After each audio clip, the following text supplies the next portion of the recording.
একদিন ছেলে হঠাৎ করে মাকে বলছে, মা একটা কথা বলি, একটা অনুরোধ রাখবে আমার? তুই চাইলে আমি কি না করতে পারি, বল তোর কি কথা, আমি রাখবো।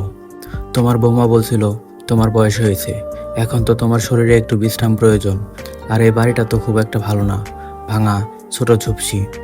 তোমার কাশিটাও বেড়ে গেছে, আর ডায়াবেটিক্স তো আছেই, হার্টের সমস্যা, হাড়ের সমস্যা, আরো কত কি। হ্যাঁ রে, মনে হয় আর বেশি দিন বাঁচবো না। তোমার সবসময় দেখাশোনা করার জন্য কাউকে রাখতে হবে। আচ্ছা, আমাকে তাহলে গ্রামের বাড়িতে, না না, ওই বৃদ্ধাশ্রমে স্পেশাল ব্রাঞ্চে ভর্তি করলে কেমন হয়? হ্যাঁ, এটাই বলছিল তোমার বৌমা। ওখানে অনেকে থাকবে তোমার মতো, তাদের সাথে গল্প করতে পারবে। আর বাড়িতে তো কেউ নেই, কারোর সাথে কথাও বলতে পারো না।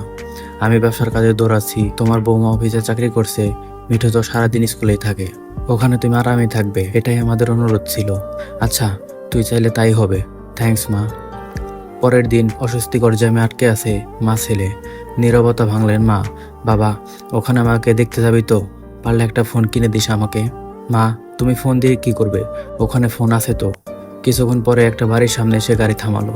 বেশ কিছুক্ষণ নীরব থেকে এবার ছেলে বলে উঠল, নামো মা, এটাই ওই বৃদ্ধাশ্রম। বলেছিলাম না তোমার পছন্দ হবে, তোমার জন্য দোতলার দক্ষিণে ঘরটা বুকিং দিয়ে রেখেছি। কলিং বেল বাজালো। কলিং বেল বাজানোর পরে দরজা খুললো। হ্যাপি বার্থডে মা। দরজা খুলতে চমকে গেলেন মা।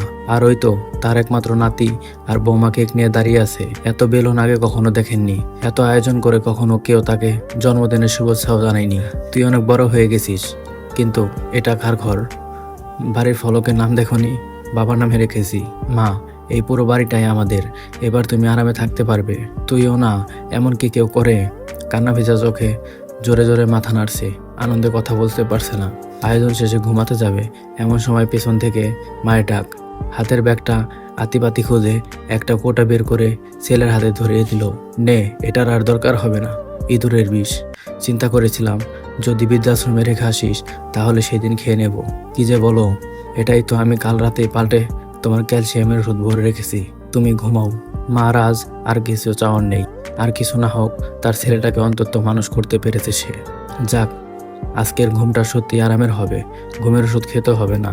প্রত্যেকটা সন্তানই যেন মা বাবাকে এভাবে ভালোবাসেন, এবং মা বাবার শেষ বয়সে যেন তাদেরকে বৃদ্ধাশ্রমে না পাঠায়। আরো সুন্দর সুন্দর গল্প পেতে সাবস্ক্রাইব করে রাখুন। আর হ্যাঁ, লাইক দিতে ভুলবেন না, কমেন্টে মতামত জানাতে ভুলবেন না।